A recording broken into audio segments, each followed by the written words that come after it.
Damahin natin ang presensya ng Diyos ngayong gabi sa ating mga panalangin. Ang Diyos ay mabuti at hinihingi niya ang ating buong pagtitiwala. Kung tayo ay nananalangin, sinasabi natin, hindi ang aking kalooban, kundi ang kalooban mo ang mangyari. Ang susi sa katugunan sa ating panalangin ay ayon sa kalooban ng Diyos, ayon sa Kanyang salita. Sa pananalangin, hindi natin nilalayon na masunod ang ating kalooban, kundi ang ninanais natin na maiayon ang ating gusto sa kalooban ng Panginoon ng buong buo. Tayo na at manalangin sa Diyos. Mahal na Ama sa langit, salamat sa iyo na ikaw ang aking Diyos at ang aking pastol at inakay mo ako sa tabi ng tahimik na tubig. Salamat na ibalik mo ang aking kaluluwa at salamat sa iyo wala akong magandang bagay. O patawarin mo ako sa mga oras na ang aking pananampalataya sa iyong mapagbiyayang probisyon ay nababawasan at nagsisimula akong mag-isip para sa aking sariling mga pangangailangan. Sa halip na ilagay ang lahat ng aking mga pag-aalaga sa iyong mga balikat. Salamat na kapag ang aking pananampalataya ay nagsimulang manginig sa mga tuhod, ikaw ay nananatiling tapat sa akin, sapagkat ikaw ay isang mabuti at mapagbiyayang Diyos at mahal kita. Panginoon, alam mo ang mahirap na posisyon sa pananalapi na hinahanap ko sa aking sarili, at Panginoon, ang aking pananampalataya ay nararamdaman na parang manipis ang suot nito. Dahil kahit na alam ko na maaari mong ibigay para sa akin ang maliliit na buto ng pagdududa, ay patuloy na bumabaha sa aking isipan. Ama, mahal na Ama, ibinibigay ko ang lahat ng aking pangangalaga sa iyo. Lahat ng mga pag-aalaga at pinansyal na alalahanin na kasalukuyang kinakaharap ko. Panginoon, inihagis ko ang bawat isa sa iyong paanan. Inaamin ko na may bahagi ako na hindi ko alam kung ano ang gagawin at kung paano ko malalampasan ang mahirap na patch na ito sa buhay ko.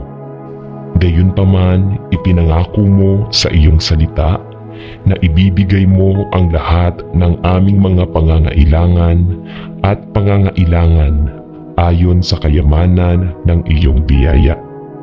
At sa gayon ay inihagis ko ang lahat ng aking mga pasanin, kasama na ang pinansyal na pag-aalaga sa iyo.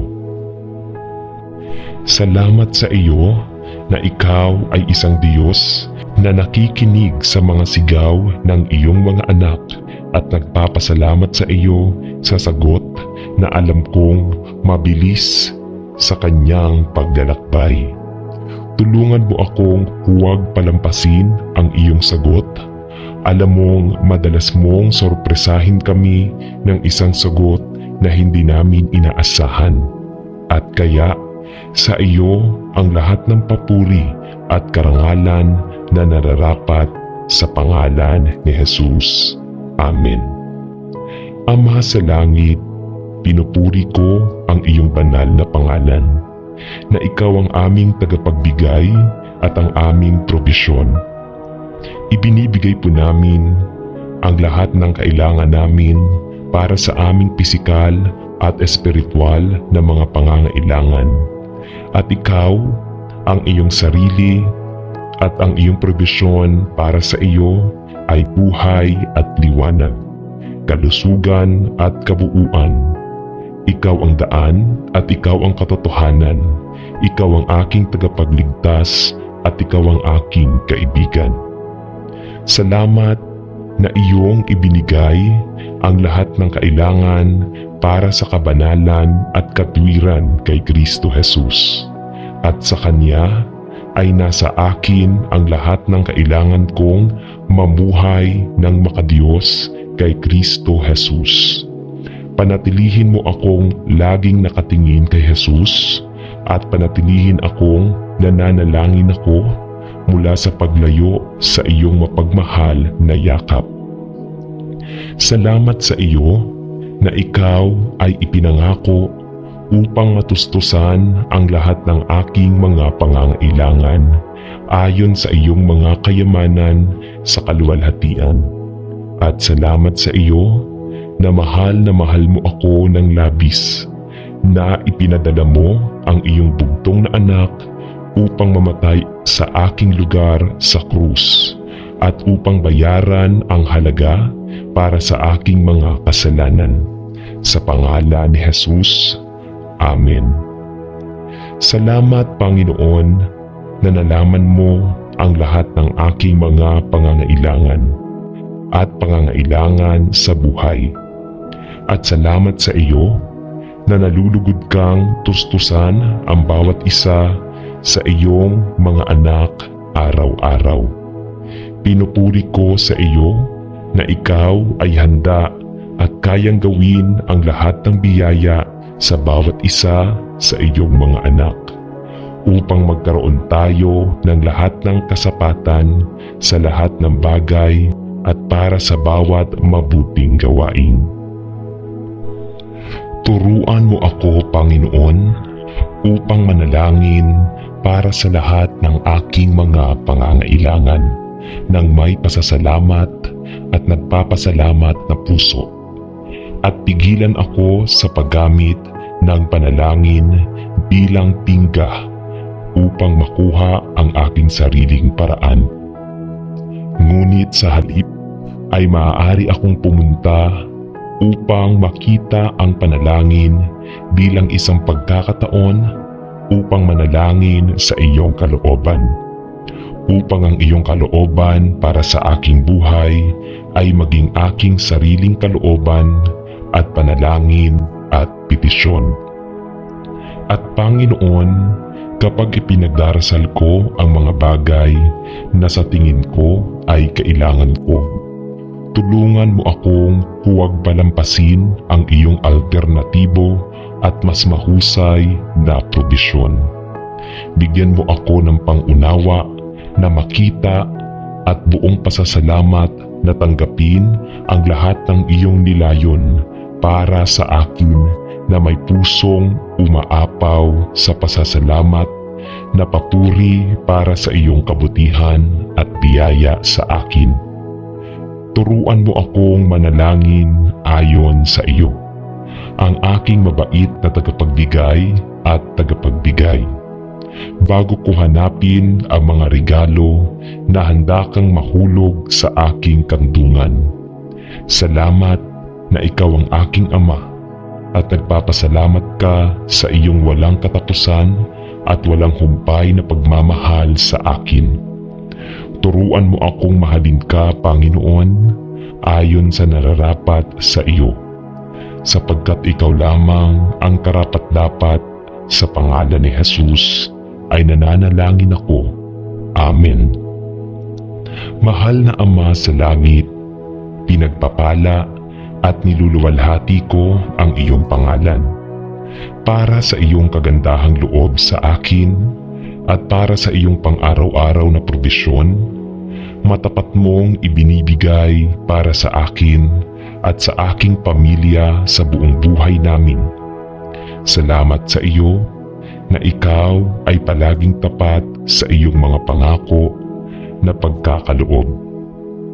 Panginoon, isang malaking kaaliwan na malaman na alam mo ang lahat tungkol sa akin at alam mo kapag umupo ako o tumayo.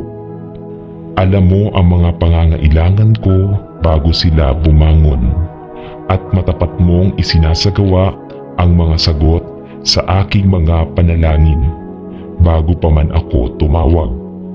At Panginoon, kahit na ang mga sagot sa aking mga panalangin ay maaaring minsan ay naantala, madalas kong nakikita ang iyong kamay na nagpapala sa napakaraming iba pang mga paraan.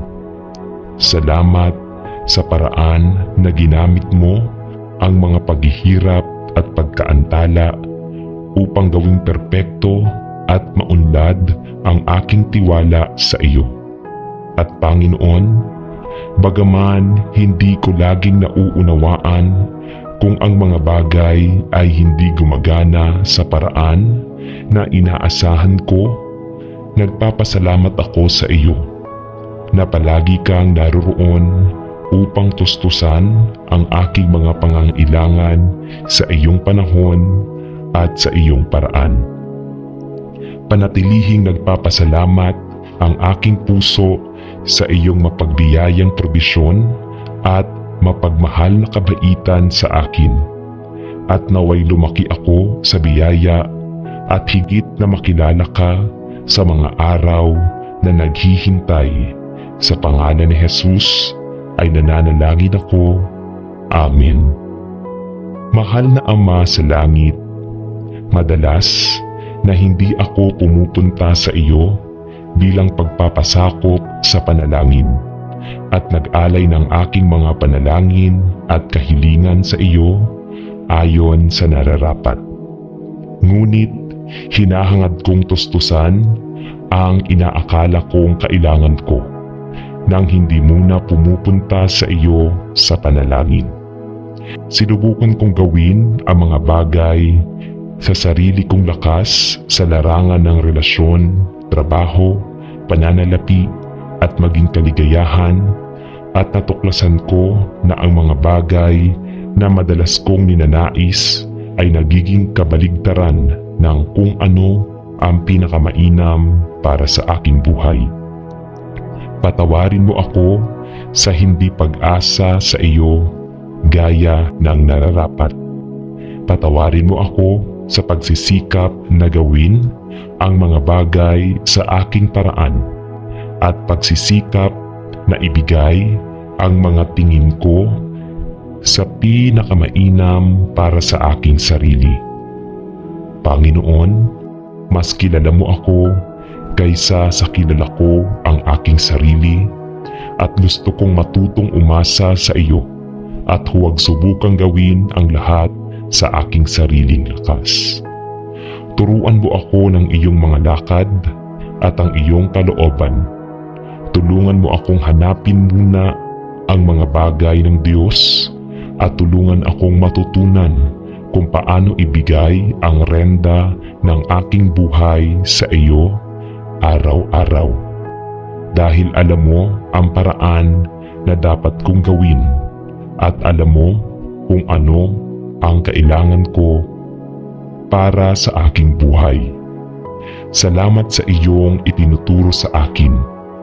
Dalangin kong ituro mo sa akin ang higit pa at higit na umasa sa iyo at umasa ng paunti-unti sa aking sarili. Sa iyo'y maging lahat na papuri at kaluwalhatian sa pangalan ni Jesus. Amen.